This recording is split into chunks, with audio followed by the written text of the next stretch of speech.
All right. Well, good morning, everybody. Thank you all for coming today.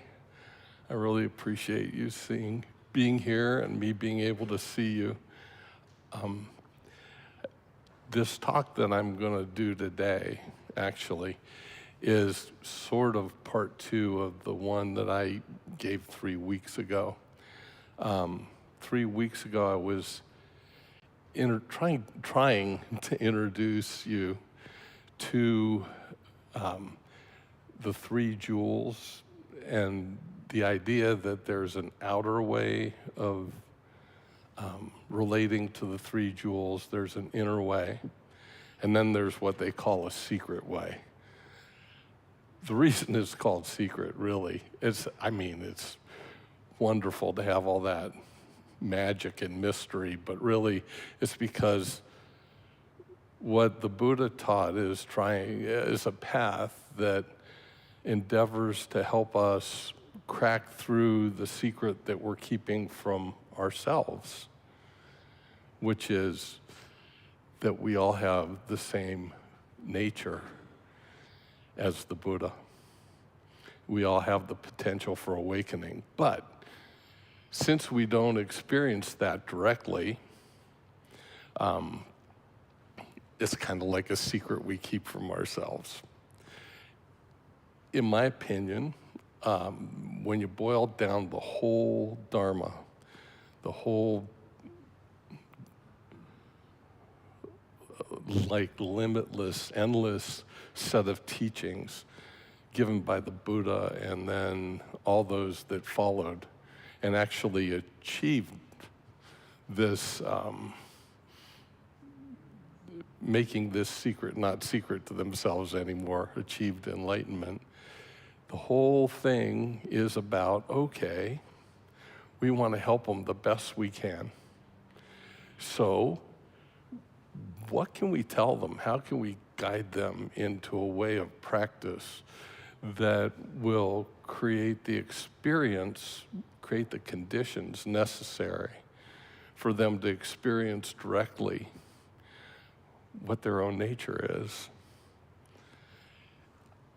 So, what I wanted to do was to do that experiential part today.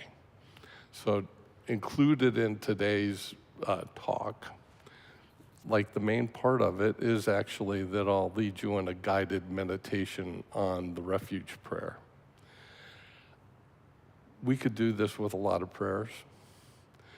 We do it with the refuge prayer because when we become Buddhists and go through the ceremony of taking refuge in the Buddha, the Dharma, and the Sangha, we say, okay, as a start, I'm going to do the refuge prayer 3 times every morning and 3 times before I go to bed at night.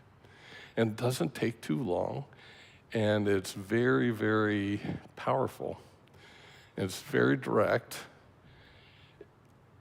And so what I wanted to do was illuminate that a little bit and take that practice a little deeper for you so that when you're doing your repetitions of the refuge prayer, I want to give you a way of, let's say, holding your mind, a way of meditating on what it is that you're saying, so that as your day unfolds after you do it in the morning, it will unfold with some more insight from the point of view of Buddha nature, rather than just, well, this happened and that happened and I like this and I hated that and so on and so forth. And then when you do it at night, it'll give you a way of relating to your whole day and your whole life so that you don't see it as things to be gotten or things to be gotten rid of, but you'll see it as a whole, as this is my life, and appreciate it as the mandala of your own Buddha nature. We can do that with this brief 4-line prayer. And so that's what I want to share with you today. I still, even though we'll be doing it again in the body of the talk as a meditation, I still want to start in the way we always start these, which is to say the refuge prayer together. We'll say it 3 times. The first 2 times in English, and then the last time we can chant it together in Tibetan.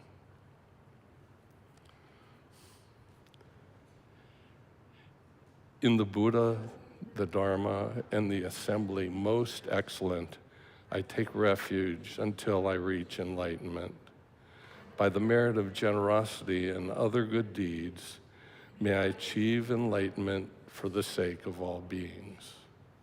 In the Buddha, the Dharma, and the assembly most excellent, I take refuge until I reach enlightenment.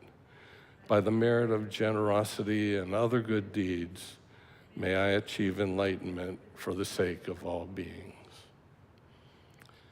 Sanje chudam suki chognam la, jangchu pardu dagni kyap suchi, dagi jinso pe sonam ki, drola penshir sanje drupar shok.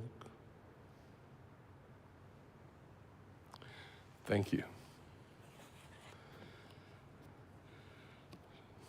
So, what the Buddha taught, what the Buddha found in his own path, of course, is what we have come to know as the 4 truths of the Noble Ones. The first of which is, of course, that life contains suffering, or in some more radical translations, it says life is suffering. And then the second being, well, it has a cause. So, Buddha started out in the same way we do. Things aren't going really well. Even though, in his case, he's saying to himself, I've got everything I want. I'm like the prince of the kingdom, and yet this troubles me and that troubles me, and I just don't understand why anything should trouble me. I don't get it. That's where we all start. And it's good to have the humility of a beginner's mind of saying, I just don't get it, right? Because if we start with the question and we follow this path of people who did start that way too, but eventually got it, we have a reliable way of seeing for ourselves, experiencing for ourselves the way things are. And that's the only thing that Buddhism endeavors to do, really, is to see it as it is, to respond in an authentic way as it is, with kindness, compassion, and skill.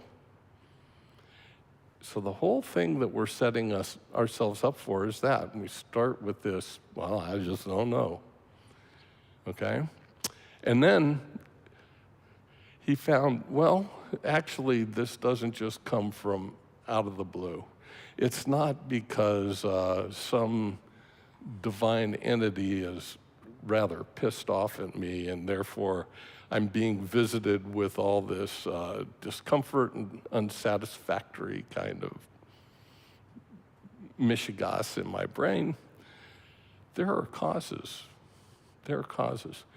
And the good news is, because there's a cause for suffering, well, actually, you can change that. You can begin to learn different causes, all right? And then the last noble truth is the Noble Eightfold Path, which is what we're talking about. So we start with the same question. All humans, all living things start with the same question. We're all in this together. And then it took a long time for this extraordinary being that we call Buddha to actually see clearly what was going on, and then decide to share exactly how he dealt with that insight, okay? So that we could, not have to go through and invent it for ourselves and possibly make mistakes, which is easy to do because everything we choose to do is tempered by, trying to get what we like and avoid what we don't like. And so we make a lot of mistakes because what we like isn't necessarily good for us in terms of creating the causes for happiness. And what we don't like isn't necessarily bad for us in creating the causes for happiness. So the great, great blessing of Buddha is that he said, you can do this too. And then gave us some really definitive instructions about what to do. Buddhist logic says that if you're living in a lemon grove and you don't like lemons and all you got is lemon seeds, so you keep planting lemon seeds and you continue living in a lemon grove, no matter how hard you pray for that grove to turn into a mango grove, it's still going to be a lemon grove, right? It's not about that. If we want happiness, we have to plant the seeds for happiness. We have to create the causes for happiness. If we want to be kind, we have to plant the seeds for kindness. If we want to be compassionate, which is a really tall order, by the way, it's not just empathy. It includes empathy, but it's more than that. In the sense of what Buddhists mean by compassion, it's more closely aligned with the notion of skill. And what's the skill? It's the skill of being able to remove suffering and cut the causes of suffering out at the root. Wow. This is like passes beyond the conceptuality of being soft and empathetic, which are good things. I'm not putting that down. But it's beyond that. It's being able to be with somebody in such a way that their suffering diminishes, okay? So there's kindness, which is wisdom. And that you could sum up in a very simple way as saying, I have Buddha nature and you have Buddha nature. That's kindness. When you're recognizing that and you honor that light within others, that's kindness. What compassion is when you see what obscures that light and you say something or do something, act in some way very skillfully to help lessen that obscuration, to help remove that obscuration. It takes a lot of skill. Any psychologists in the crowd, anybody who's, gone to a psychologist or a counselor or whatnot, well, they'll understand that it takes a lot of skill to work with some of these things that are lemon seeds that we don't want. You can't just say, oh, I'm going to get rid of it, and you get rid of it, because we have a long time of cultivating really habits. And those habits become kind of like grooves in our brain, right?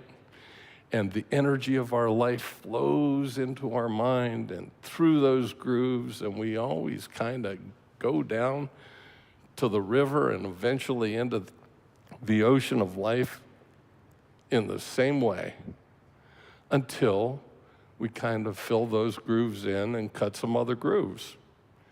That takes a lot of skill and takes time and patience and so forth. So this idea of practice, starting with taking refuge in the 3 jewels, is all about that. It's all about recognizing that all at once in a very, shall I say, compact and direct way, because we all have a lot of things to do in our lives, you know? And we want to be able to carry, what shall I say? We all want our life to flow from all this goodness, and at the end of the day, we want to be able to bring our life back to all this goodness. And so everything becomes related to goodness, as opposed to the rather depressed poetic struggle that we might need to write angsty kinds of poetry. I have to tell you, I started I started on a disciplined spiritual path in 1974 when I first learned how to do meditation, and I took it on myself to meditate every day. I found some journals a while back when we were moving of things that I wrote way back then. It is really almost unreadable. I thought it was the coolest, most insightful, powerful, extraordinary stuff, you know, up there with the greats. Yeah, not. No. And we're all sort of there, and we get caught in things. Sometimes just thinking we've got it is actually an obscuration. And that's why we come back to this same extraordinary prayer that's very simple every day. And we do it again and again and again, because it's so brilliantly constructed that it will take us deeper and deeper and deeper. And by using something authentic like that, that's very powerful, our own conceptuality and our own, you know, what we think of as insight doesn't get in our way. And it really can. You get to start to recognize your own proclivities. We all have different ones. You know, usually in Buddhist teaching, we talk about, well, pride is actually one. That's one of mine, you know. I've got that in spades. I'm a very proud person. When I wrote that stuff back in 1974 and 75 and 76, I was very proud of it, and I really thought I had something. Well, thinking I had something became a big obstacle for a while, because I couldn't get past that particular insight, okay? And then there's, of course, jealousy. Gets in our way all the time. We see somebody over there who has something we want, or somebody over there that's going to a retreat we want to go to, or somebody over there that meditates better than I do, you know, on and on and on. So jealousy gets in our way, and some people are wired for that. Anger is a big one. We all get triggered by stuff. And pure selfish desire, you know, I want what I want, gets in our way.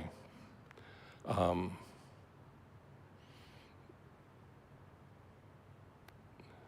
then basic ignorance is the fifth one. The basic ignorance we're talking about is simply not acknowledging that you have the same equipment, the same framework, the same energy, same type as Lord Buddha, and you have that same potential. And the ignorance is, well, I'm just this way, and that's the way I am, and it's blah, blah, blah, blah, yada, yada, yada. And it's because, my 400,000th great-grandfather got gored by a mastodon, and then the village got angry with him and didn't want to take care of him because he was a burden, and so, he grew up with anger and resentment, and those other people grew up with uncaringness, and it's been passed on generation after generation. That's why I am like this, and yada, yada, yada. And Buddha says, wait a minute. That's basic ignorance. You right now have the potential to wake up. Wake up. So let's do that instead of ruminating and holding on to the past or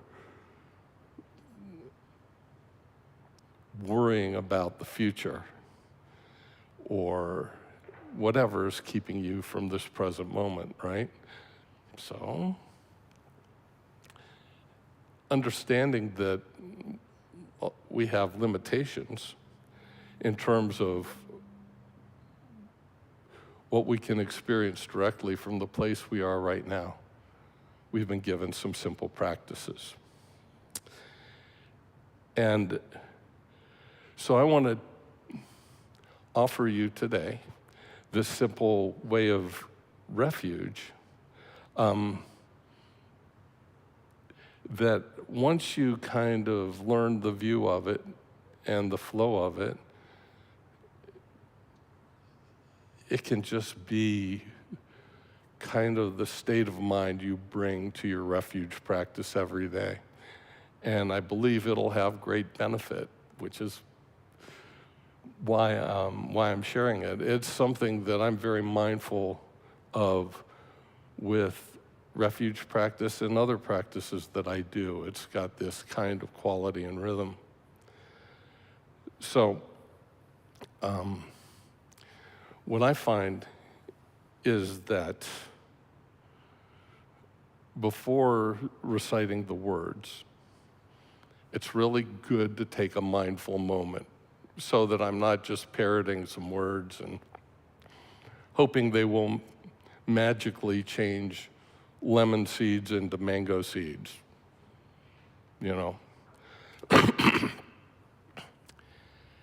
So starting with a mindful moment could be like this. So sit up straight, and I'm going to just do this like kind of a guided meditation.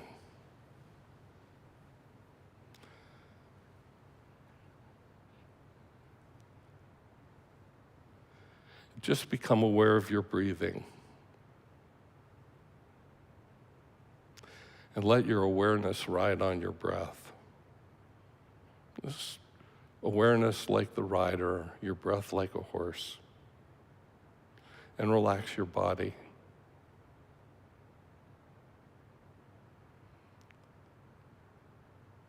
As you breathe, take your attention to your heart. And just say, for the benefit of all beings and myself, I deeply wish to grow spiritually. For the benefit of all beings and myself, I deeply wish to grow spiritually. Let that wish ride on your breath. Asking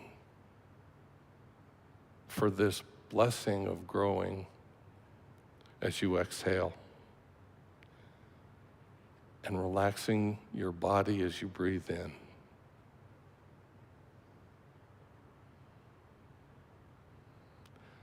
So just do that for a moment. As you breathe out, think to yourself, for the benefit of all beings and myself, I wish to grow spiritually. And then breathing in, just relax.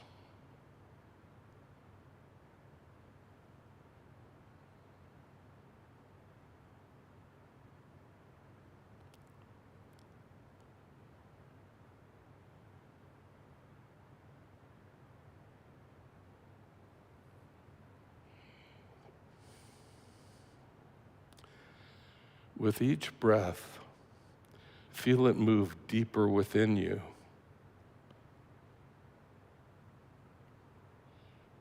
until your wish touches a living place in your heart.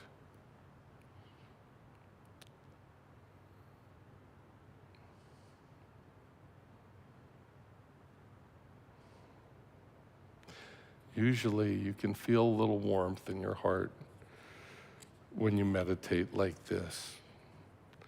And let that wish reside there.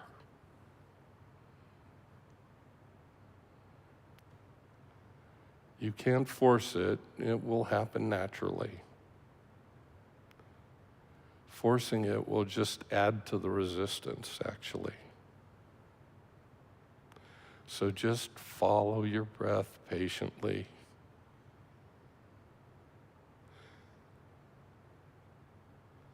And relax more and more.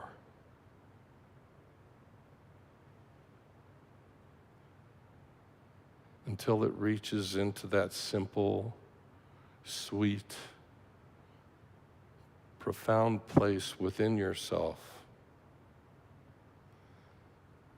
asking deeply to grow spiritually.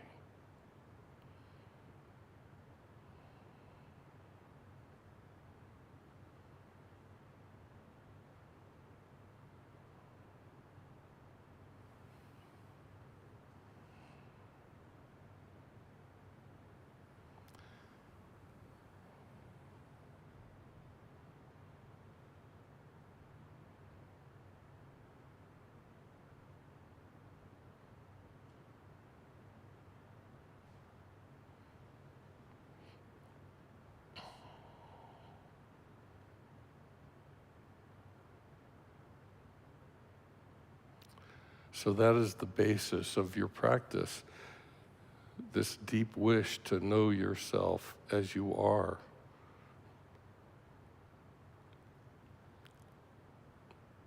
Rather than any other illusion you carry about yourself. To know yourself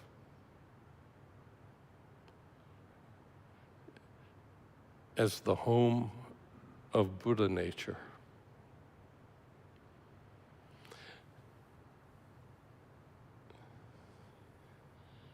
And then we do the first repetition.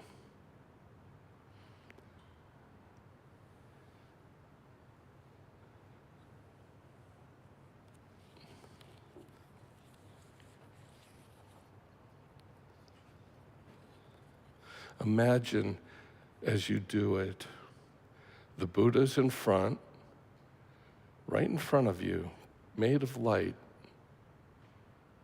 a little above you, gazing at you with love, offering guidance and protection, and many, many blessings.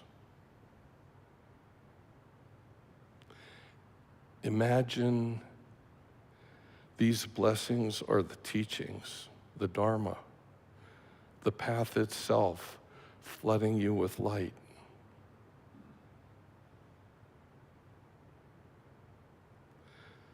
All those who also take refuge in the Buddha. The Sangha also gathers to support you and make certain you always have companions on the path.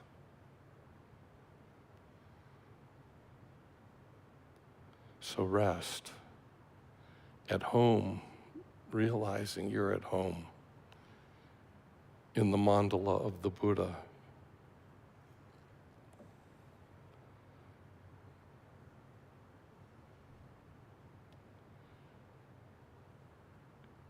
So the first repetition in the Buddha, the Dharma, and the assembly most excellent, I take refuge until I reach enlightenment. By the merit of generosity and other good deeds, may I achieve enlightenment for the sake of all beings. So as you say that to yourself, Buddha's there.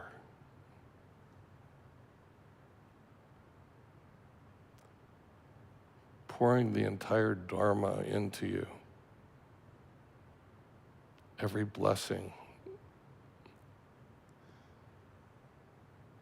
And bringing with him companions on the way. That's the outer refuge. Realizing that you are, in fact, a part of the Buddha's mandala.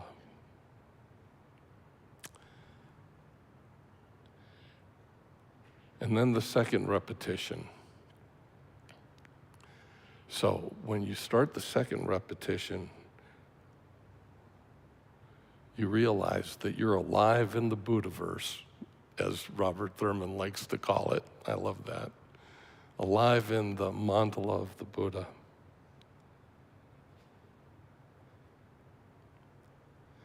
And as you recite the refuge prayer and light pours in, pay particular attention to the second part, which is by accomplishing the 6 perfections, generosity, and the rest. As the light streams into you, it transforms the notion that I am my body to a recognition that you are built with the same framework, the same chassis as the Buddha. And the light transforms your inner atmosphere, the atmosphere of your mind, your mood, if you will. It transforms it from self-concern to the qualities of the Buddhas and the Bodhisattvas. That's the generosity and the rest part.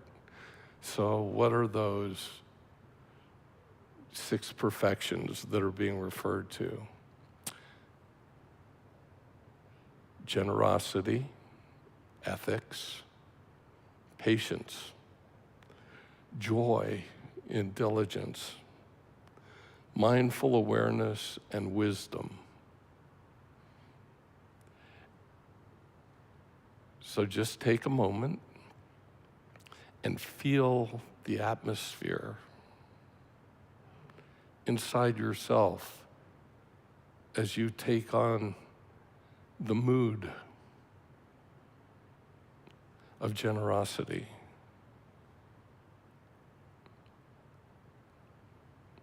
And you take on ethics. As you take on patience and joy. As you take on mindful awareness.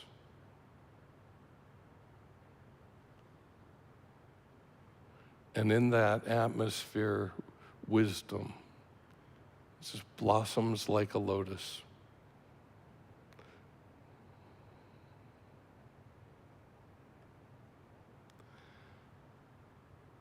Along with that, there's energy. It's the energy of what you're already made out of, the solidity of the earth, the humility and power of water, the warmth and brightness of fire, the ability to touch every being without exception in a life-giving way, like air.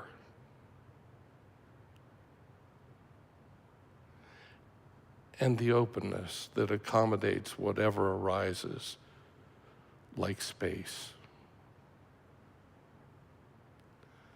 That's the inner refuge, generosity and the rest. So with the second repetition, simply rest in the qualities and the extraordinary energy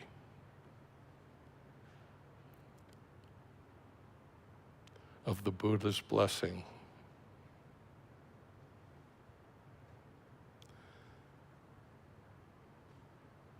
Rest in knowing that the Buddhaverse the mandala of Buddha has not only become your home, but has come to be at home in you.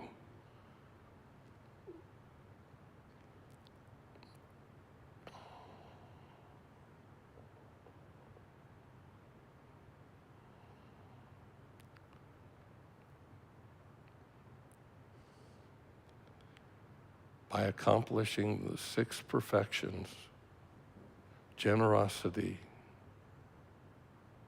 ethics, patience, joy, mindful awareness and wisdom, with the energy of earth and water and fire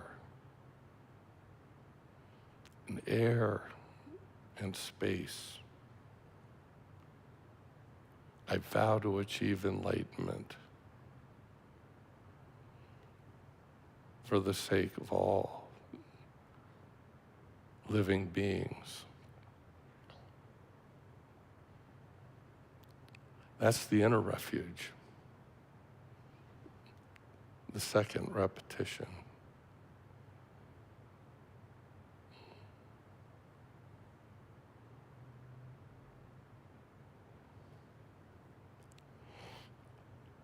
And then the third repetition.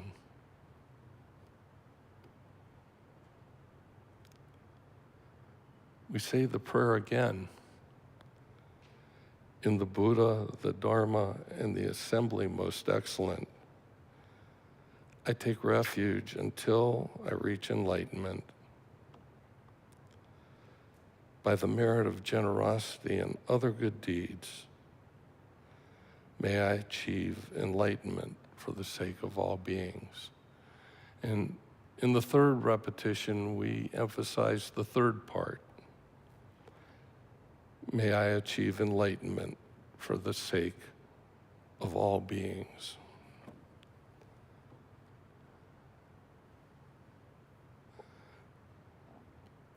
And as you say it, and you've received these blessings, they've entered into you.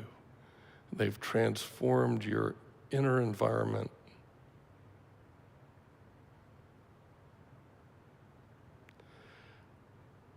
When you come to the last line, I vow to achieve enlightenment for the benefit of all beings. When you say this line, imagine all the Dharma, the Bodhisattvas, the Buddha's entire mandala melting into light and into the Buddha's heart. Still there, before you. And then the Buddha melts into the light from top and from the bottom into his own heart, which melts into a ball of light, and then enters you through the crown of your head.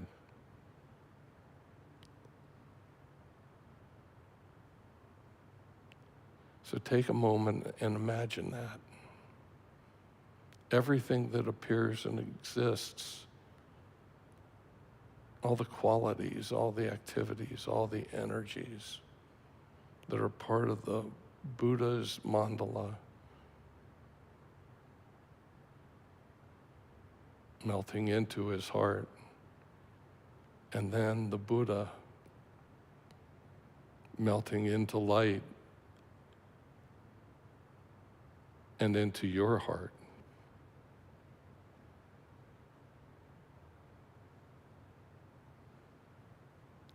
And then just rest.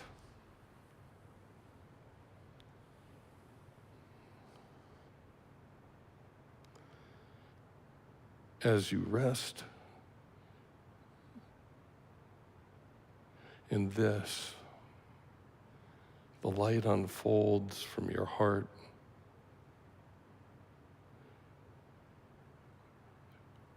Your own heart center, which now is the Buddha's heart center. You're one.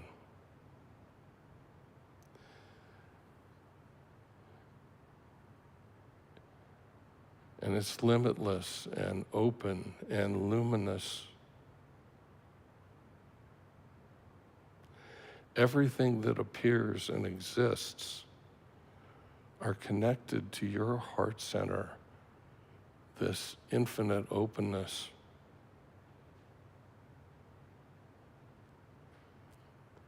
Everything that appears and exists are part of the mandala of your own Buddha nature.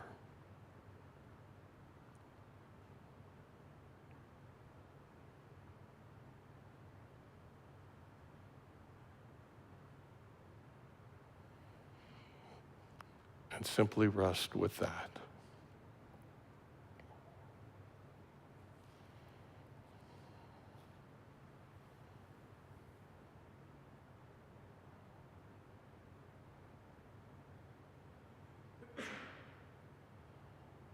That's the secret refuge, is your own Buddha nature.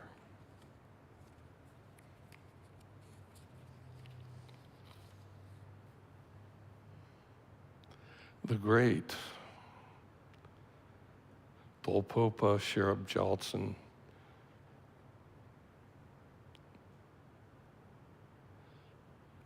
said, the ultimate refuge for beings suffering in this world is the Supreme Self, Buddha nature, the adamantine spiritual being. If this were not a reality, the spiritual path would be useless and enlightenment would not exist. The living experience of reality is joy beyond joy, limitless love, all-embracing compassion, intrinsic awareness and omniscience.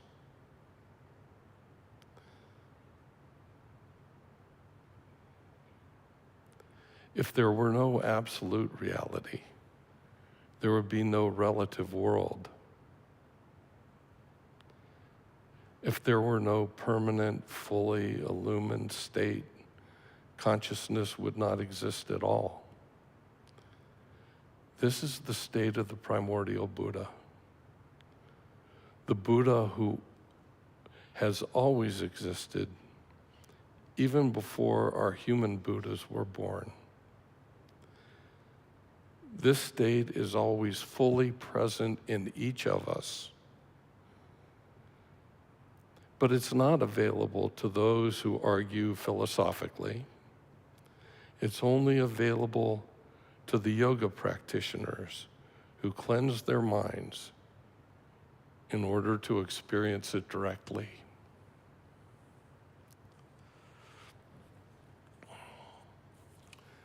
So that is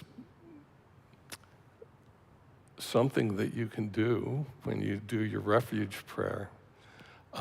Believe me, when you get used to that, I know that it took me, more than half an hour to kind of walk through this. But once you get used to it, it just naturally comes up, and it's sort of the way you relate to it as you pray. And as you can see, if you think about it, this creates the conditions that you need in order to respond to whatever happens in such a way that it creates the causes for happiness for you and others, which, of course, is the goal. It's the object of the exercise. I've heard it said, and I think it's true, nobody comes to the Dharma because everything's going well. Usually we're looking because things aren't working right. And in fact, one of the things that we contemplate is that samsara is actually designed to be unsatisfactory. It's just made that way. It also is taught that's our greatest opportunity to grow. So we're right back to the beginning, that wish to grow. It's our greatest opportunity to see things as they are and begin to create the conditions and the causes for an appropriate response to the way things are. You know, that's the lion's roar. That's the bravery. That's the courage and confidence that we all seek, is once we see these things, once we see life from this point of view, that's really embodied in this refuge prayer, then, you know, courage begins to arise and confidence begins to arise.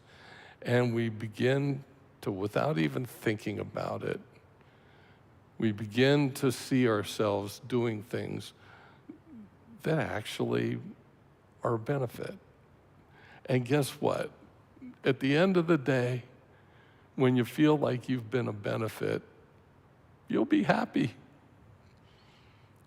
When your head hits the pillow and you reflect back on your day and you realize you didn't get caught in some selfish trap, and you did do something, even if it's just smile to somebody who needs a smile, you know, you'll remember that. And you'll realize you created a connection that brought about some goodness in the world.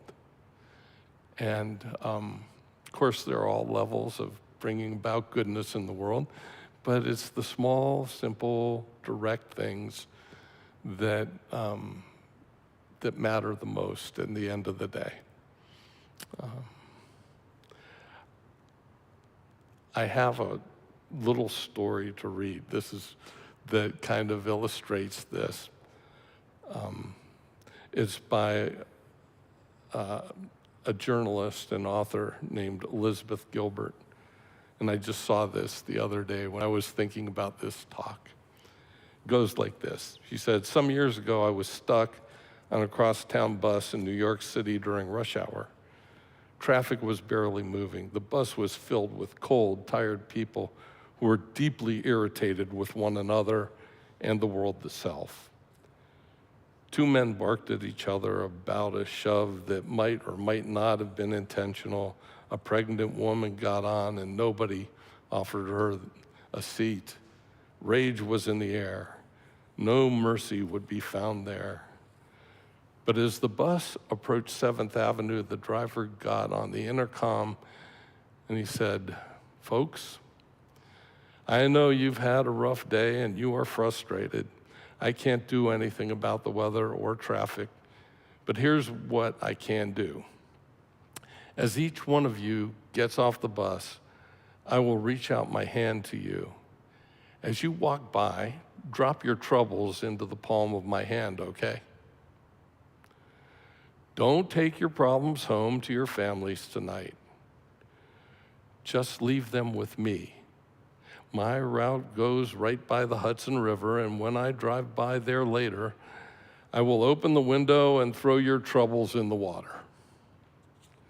It was as if a spell had lifted. Everyone burst out laughing. Faces gleamed with surprise and delight. People who had been pretending for the past hour not to notice each other's existence were suddenly grinning at each other like, 'Is this guy serious?' Oh, he was serious.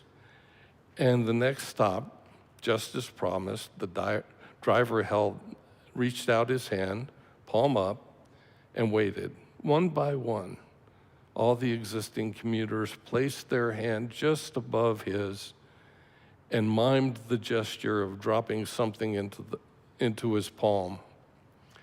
Some people laughed as they did this, some teared up, but everyone did it. The driver repeated the same lovely ritual at the next stop, too, and the next, and all the way to the river. We live in a hard world.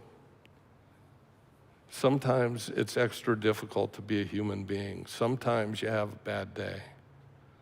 Sometimes you have a bad day that lasts for several years. You struggle and fail. You lose jobs, money, friends, faith, and love. You witness horrible events unfolding in the news, and you become fearful and withdrawn. There are times when everything seems cloaked in darkness. You long for the light, but you don't know where to find it. But what if you were the light? What if you are the very agent of illumination for that dark situation? That's what this bus driver taught me, that anyone can be the light at any moment. This guy wasn't some big power player. He wasn't a spiritual leader. He wasn't some media-savvy influencer. He was a bus driver, one of society's most invisible workers. But he possessed real power, and he used it beautifully for our benefit. When life feels especially grim, or when I feel particularly powerless in the face of the world's troubles, I think of this man and ask myself, what can I do right now to be the light? Of course, I can't personally end all wars or solve global warming or transform vexing people into entirely different creatures. I definitely can't control traffic, but I do have some influence on everyone I brush up against, even if we never speak or learn each other's name. No matter who you are or where you are, or how mundane or tough your situation may seem, I believe you can illuminate your world. In fact, I believe this is the only way the world will ever be illuminated. One bright act of grace at a time, all the way to the river.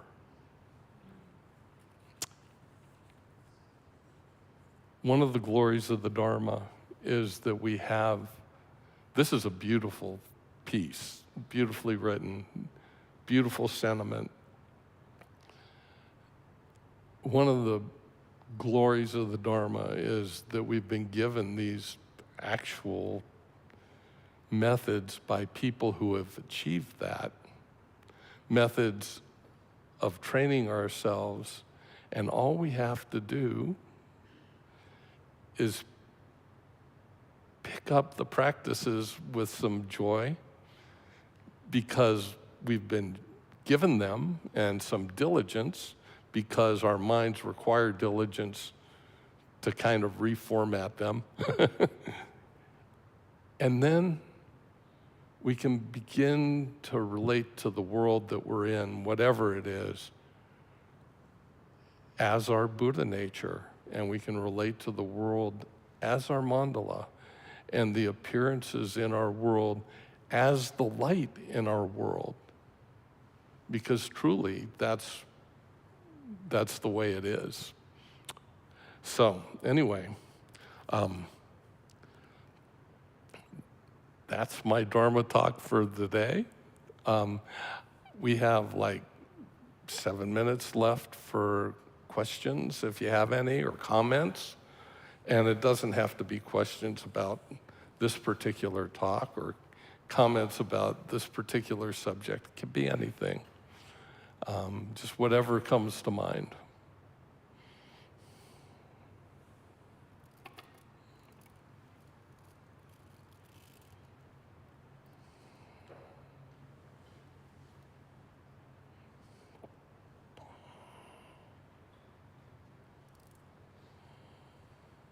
Eric. Hey, Jim. I'm always glad when you're giving the talk, and there's a lot, a lot to this. I could. It's easy sometimes for me to, go along with it when I feel, at the moment, you feel the peace and everything, and then I get back out there, and and all kind of goes. And I think the hardest, I think we develop, compassion and skill, compassion and skill without pride. That's the hard. That's the tricky part. But it's that I think I could go along with, but to see things as they are, I have an awful hard time with that. Yeah. I mean, either I'll be childish and I'll have my own fantasies that I want to have destroyed, or I'll be cynical. And I just feel like the Buddha nature, that's that's something I would never have, at birth, let alone now. I mean, so I always wonder about the see things as they are. I think it's just a matter of courage. Mm-hmm. The courageous, I can't even pronounce his name, but readings. But so that's the big issue I have, is to see things as they are. So I don't. That you've put your finger right on the button. We believe that what we see. We believe that seeing is believing. Even though we know for a fact that we only see a very narrow range of the spectrum of light. We don't see infrared, we don't see ultraviolet, and all the stuff that's, same thing with hearing. Yeah. We can't hear what a bat hears, same thing with smelling. We can't smell what a dog smells. Yeah. And all of that. We're very limited, and yet from birth, we think that what is brought to consciousness by our senses is what reality is. So you're right. We don't see things as they are. The first step, I think, is acknowledging that. Mm-hmm. And then the reason that I've come to depend on Dharma practice is because it comes at everything from a different angle than my natural reactivity to my own senses. It's like, without reminding myself or training myself that I'm part of the Buddha's mandala, and in fact, even the Buddha and everyone and everything are actually part of my mandala. Without that, I'm going to be reacting in all kinds of different ways, just in the way that I've been sort of reacting in a self-centered way since birth. I mean, babies are born, and the first thing is, I hate the light. Wah. I hate getting spanked on the butt. Wah. I hate, I'm hungry, feed me, et cetera, et cetera, et cetera. And we live our whole lives like babies, essentially. And the Dharma kind of helps us grow up. Just when we talk about seeing things as they are, I think it's a matter of seeing the interdependence. Once you really see the interdependence, then jealousy doesn't make any sense, right? Yeah. Because you're already connected to that which you think you don't have. It makes no sense. Anger makes no sense. You're just angry at a part of yourself. It makes no sense. And all of a sudden, these afflictive emotions begin to transform. So in the case of jealousy, you realize you're already connected to that which you think you don't have. And the Buddhist term for the wisdom that's the flip side of jealousy is all-accomplishing wisdom. It's like, yeah, that's already a part of me, that thing. So it's a matter of training the mind to see from a different point of view. Because this self that gets born, lives, and dies, this body and so forth, clearly, we can see in so many ways that it itself, this thing we serve, is just an illusion. It's an illusion because I look at myself today, I'm a fat old man. I look at pictures of myself when I was like 20, and I was like this stud, swimmer, all that kind of stuff. It's completely Well, that was an illusion.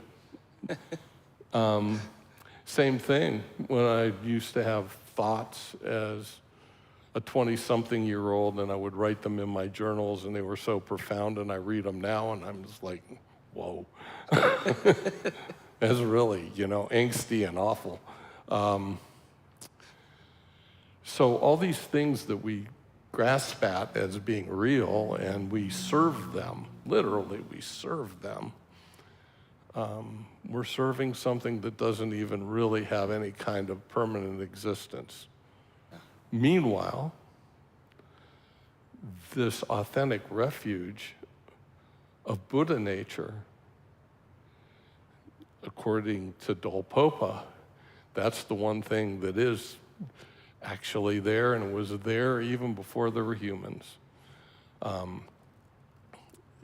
And there's not much we can say about it. It obviously passes beyond what we can say with words, So I would say just keep working at it. And when you practice a lot, short periods, many times during the day rather than long periods now and then. And do it mindfully. Kind of like we did this refuge prayer this morning. Do it mindfully. And you'll see that things gradually start to change. Your ability to look from a different point of view that allows you to see things more the way they are, it'll naturally arise. Yeah. I'm confident in that. Yeah. Well, thanks. Thanks, Jim. Well, we've gotten till 12:30, so I'd like to close this by dedicating the merit. It's really very important, even after you do your refuge prayers, that you start with this altruistic notion that you want to grow spiritually for the benefit of all beings. Literally, that you could see all beings as part of your mandala. And it's important to practice properly, and then it's important to dedicate the merit, which is to gather together all the goodness that comes from doing these kind of practices and sharing it with your entire mandala, the entire universe that you're aware of. So we're giving the benefits of our practice away to all that appears and exists in the same way that the Buddha offers us his blessings, has dedicated his merit to our enlightenment. We're now dedicating our merit to the enlightenment of all beings. That's what this is. So it's the third, excuse me. It's the third part of practice, and it's an important part. So we'll just read it together in English. By this merit, may all attain omniscience. May it defeat the enemy, wrongdoing. From the stormy waves of birth, old age, sickness, and death, from the ocean of samsara, may I free all beings. The courageous Manjushri, who knows everything as it is, Samantabhadra, who also knows in the same way, and all the bodhisattvas, that I may follow in their path, I completely dedicate this virtue. Thank you, everybody.